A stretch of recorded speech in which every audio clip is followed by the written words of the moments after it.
What's up, metalheads? My name's Jamie. This is the Blades and EDC channel. Thank you guys so much for being here. I really do appreciate it. If you are new, please consider subscribing. All right, guys, today we're going to take a look at the Petrified fish Beluga.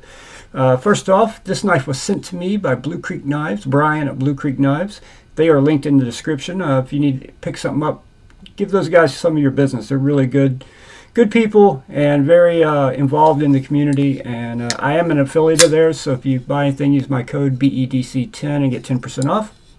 I would greatly appreciate it. And you know, when companies do stuff like this, like they donated this knife to you guys basically.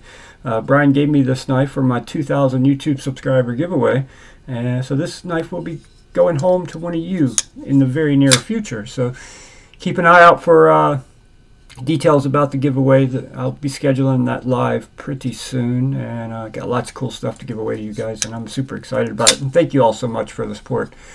I didn't think I'd ever make 1,000, much less get to 2,000. So you guys are awesome. Thank you. So let's talk about this knife. I'm also going to compare the Beluga to the Mini Beluga because there's a drastic difference. Some knives that have a regular and a Mini, you know, they're not that big of a difference. This one's a drastic difference. All right, the overall length of this knife is 8.35 inches. Blade length's 3.62 inches. Blade stock is 154 thousandths. The weight is 5.6 ounces. This is K110 steel, has steel liners, G10 scales, cage ceramic ball bearings on the pivot, deep carry pocket clip that is mounted underneath the scale, which is very cool. Works extremely well also. Ergos on this knife are really good. Actually, they're fantastic. Yeah, really good. And this is a big knife and heavy, over 5 ounces, but yeah, it feels really good in hand. I feel like you could do some serious hard duty work with this knife, and it would hold up extremely well. Your deployment options are you have a front flipper and you have a fuller. The front flipper works really well, really well. For me, the knuckle roll is a bit tricky because of how big it is. I have a hard time stretching my finger up there, you know what I mean? I can do it, but it's a stretch for me. But the thumb is very good. The fuller is done extremely well. It's sharp, not painfully sharp, but sharp enough where you get lots of traction on it. You don't even have to get your nail in it. You can just get the meat of your finger on it because it's done so well, and just sling that blade right out. You can thumb flick it also, and the detent is done extremely well on this knife. They did a great job with the detent. They also did on the Mini Beluga also. Let's pull out the Mini Beluga. Yeah, look at the difference. The weight on the Mini Beluga is 3.37 ounces, and the full-size Beluga is 5.61 ounces. So, you know, almost 2 ounces heavier for the full size. The Mini Beluga is 14C 28N also, so keep that in mind. K110 is basically the same thing as D2. Nothing wrong with it, but you know, I think 14C is a better steel. And these actually run, from where I've seen them, you can get the regular Beluga for a couple dollars less than the Mini Beluga. And I think a lot of that has to do with the blade steel. K110 versus 14C. So the Mini Beluga has a 2.99 inch blade and the full size 3.62 inch blade. So noticeable difference in hand, obviously, just looking at these two knives. Very different knives. For me, this is much more my size. They call this mini, but for me, I get a full grip on this knife, right? I still got a little room left over. This is the perfect size for me. The action on this one is just as good as that one, but for me, it's a little easier to do the tricks because, you know, it's not so big. For this one, I have a hard time, you know, getting to that front flipper with my knuckle roll anyway. My thumb, no problem at all, but that one there can be a little tricky for me.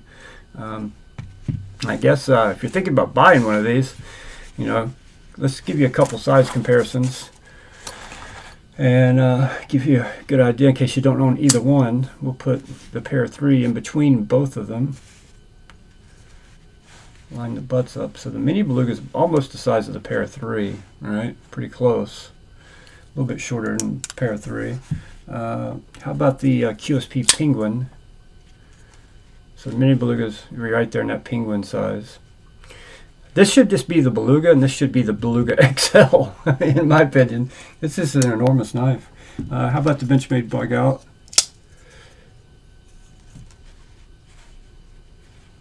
You're right in between those two, the Bug Out is. What else we got here? How about the AD 20.5? the clip point variant. Again, right in between those two knives. So you like bigger knives, you'll like this knife. It's make a great user knife, man.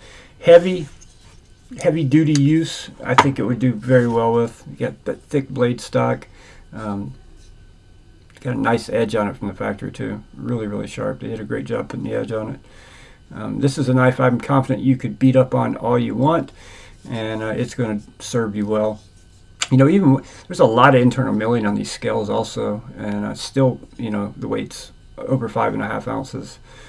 Pocket clip is reversible, by the way, as you can see here. You have a little notch cut out there, so you can move it over for a left-hand carry if you want to. G10 backspacer with a lanyard pin back there. Jimping, I think, could be better. It's not, you don't get a whole lot of traction on this jimping. Same with the mini Beluga. It's a little better on the mini Beluga because I'll show you, but it could be better on both. It's a little sharper over here. These, it's like they didn't go as deep with the jimps on the full-size Beluga as they did with the mini Beluga, but I mean, it works. It's just could be better. How about the Bellamy? That's the kind of jimping I'd love a lot of these companies to start using. That kind of jimping. It makes such a big difference to have that fine jimping, especially on a front flipper. And with this one, you're not very far above the pivot, and you don't have a whole lot to hit here, right? But once you know where to hit it, you can hit it every time once you get the feel for it. But for me, look how far up the knife I am to get to the front flipper with how big this knife is. That's where I got to be. And to get to knuckle roll, I need to get up even further, almost up to the top of the pocket clip to reach it. So a little too big for my liking, but I'm sure one of you will thoroughly enjoy this knife, and I look forward to giving it away to one of you. And thank you guys so much for watching, and I will see you all on the next one.